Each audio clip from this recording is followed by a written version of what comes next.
सरदार cycle चलाते हुए एक आदमी को मार दी। सरदार गुस्सा न करो बाजी, बहुत किस्मत वाले हो आदमी हो। कैसे सरदार, आज मेरी छुट्टी है वरना मैं ट्रक चलाता हूँ।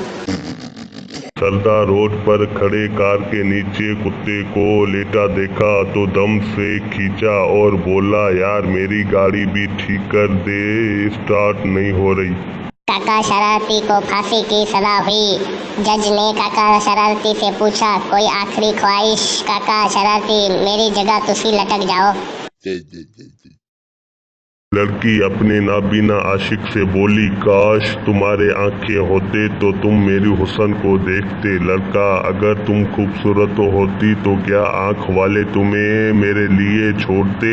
अंधा हूँ पागल। काके को क्रिकेट पर मजमून लिखने को कहा गया। काके ने 1 मिनट में लिखकर कापी टीचर को दे दी और चला गया। काके ने कापी में लिखा था कि बारिश की वजह से मैच न हो सका।